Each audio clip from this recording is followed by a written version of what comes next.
Welcome back, folks. You're with Free My Pain Now with Dr. Matt DiDuro, and today I have a special guest, attorney Michael Gumpert.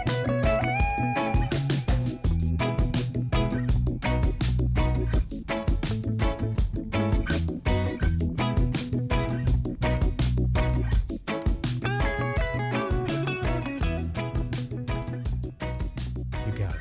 Wow, it's a tough name for a dyslexic kid that, and I've known you for years. Yes, you have. I always call you by your nickname that you say on the radio. Okay. But, so listen, so excited to have you on.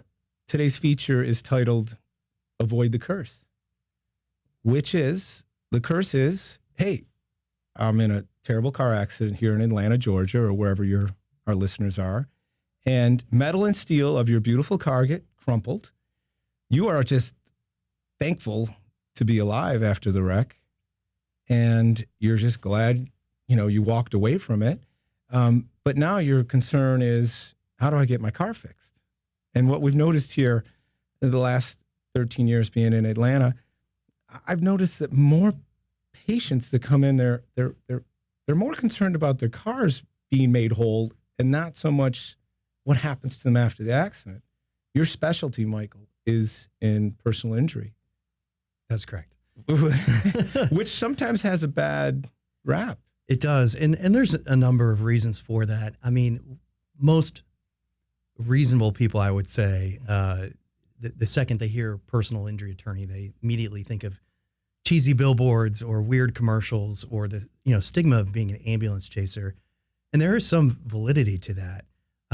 But one of the underlining things that I think drives a desire for personal injury attorneys, at least ones who genuinely care, to get in contact with a family that may reach out on behalf of someone who's injured early and try to get them signed up as clients, is not greed or trying to, profit off of somebody's injury, but actually this underlining desire to make sure that the person is completely taken care of, and not just with regard to their vehicle, but like on an almost daily basis. I get calls from people who maybe right after a wreck happened, their first focus was the car, but maybe as some time has progressed, they're continuing to experience pain that they thought was just muscular pain or, just common aches that might go away that didn't. Mm-hmm. And there's some legal significance as to why getting an attorney early, as quickly after a wreck as possible, can actually help protect you and help make sure that you don't have any obstacles in getting medical treatment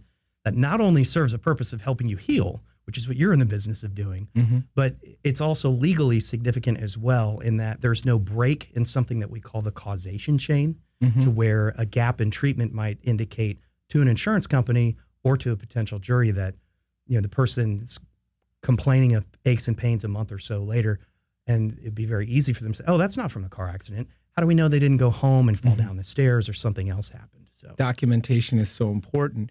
And really, when metal and steel of a car get crumpled, that force is transferred through our bodies. So whiplash, per se. I mean, sometimes, unfortunately, emergency room's not the best place for them to go. Unless there's a bone sticking out or blood, the way they triage them, whiplash is very undertreated, especially concussions, which we're going to have a special coming up on concussions. But, Mike, I was lucky enough to meet you through one of our young ladies who ran our call center. Was in a terrible car accident. It was on New Year's Eve or New Year's Day. And she found you. And I was just so impressed what you did and how far you went to make sure that both Stacy and her daughter were taken care of. And I just didn't see that in lawyers. And I thought, this is the type of guy I want on my team. And, we love sending you people, and you take great care of them. So what do you say to that person after they're sitting on the side of the road, the car is smushed? Like, what's the process that they have to think about? Well, that's a great question, and I certainly appreciate the kind comments. I see the entire process kind of in my head, meaning, for someone who's never been in a wreck before, they're kind of thinking, okay, I need to call the insurance company and sign their forms or give them this recorded statement that they do. You don't want to do any of that.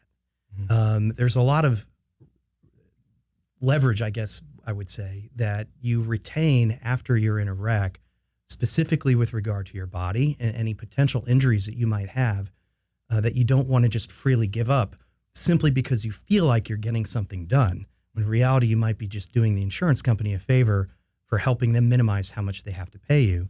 And again, not that it's about money or profiting off of a situation, but you have to be cognizant in your mind that you've got maybe your family that you have to take care of in addition to yourself, and you don't want to cut yourself short when you still don't know what the full extent of the mechanics of, a collision, metal on metal, as you say, can then transfer, those forces transfer in your body and could do anything from perhaps just muscle pain to you might have herniated discs in your neck or in your lower back that you don't know are sitting there.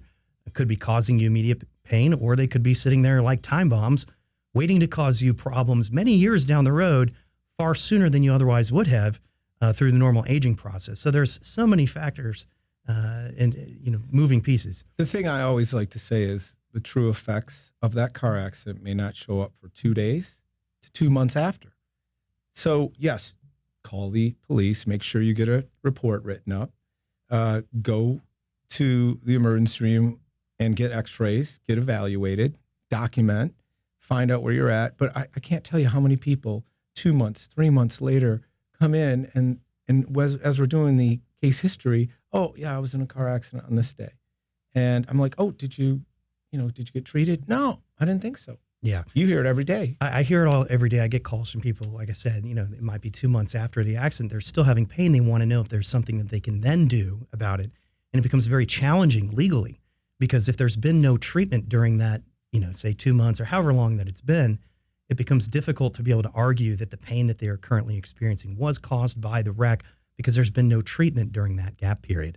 So one of the benefits that we bring is the ability to make sure that people are not making medical treatment decisions based purely off of their own financial circumstances, to where they're not having to worry about, am I coming out of pocket for this or not? Mm-hmm. We can make those arrangements so that they do not have to worry about paying for their medical treatment up front with various providers or funding companies. That brings me to my next point.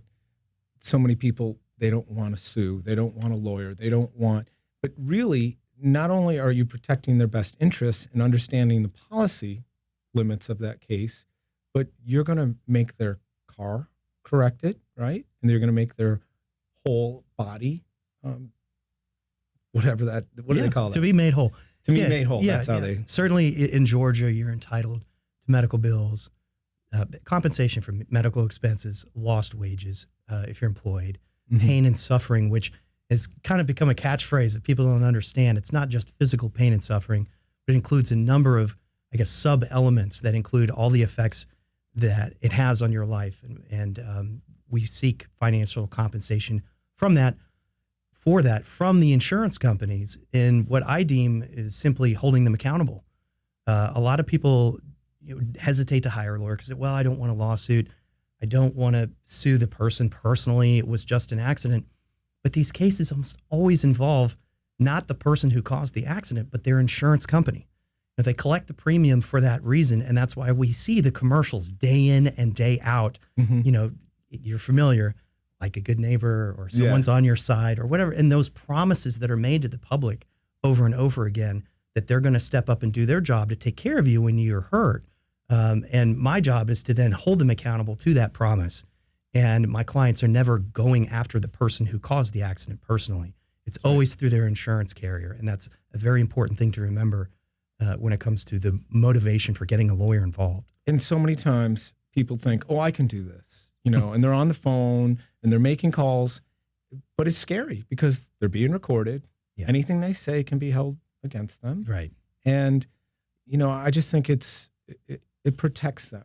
And, we hear stories every day of really bad car accidents here in Atlanta. I mean, this is one of the worst areas in the country. So, I want to make sure that people avoid that issue of, man, I'm fine, I'm good, I don't need to go to the emergency room, but then they're left with ongoing issues. It's important immediately after a wreck. Certainly, if you're having or experiencing any pain, do not hesitate in getting that treatment. Even if it begins with emergency room treatment and they simply look at you and say, well, you're not bleeding to death and nothing's broken. Go home and take some pills. But if there's that lingering pain, providers like you and other providers that, attorneys can help make that arrangement, make that connection if necessary, so that they can get the treatment. And then, of course, we can hold the insurance company accountable so that they pay what's fair.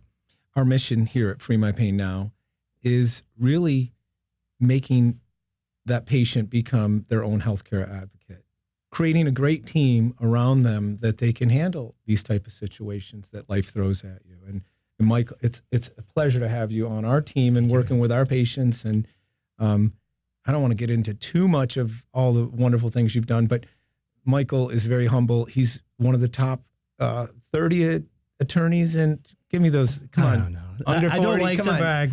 I don't like to brag. No, there's just various awards that sometimes are issued, top 40, under 40, Rising Stars in Georgia, award with Georgia Trend Magazine.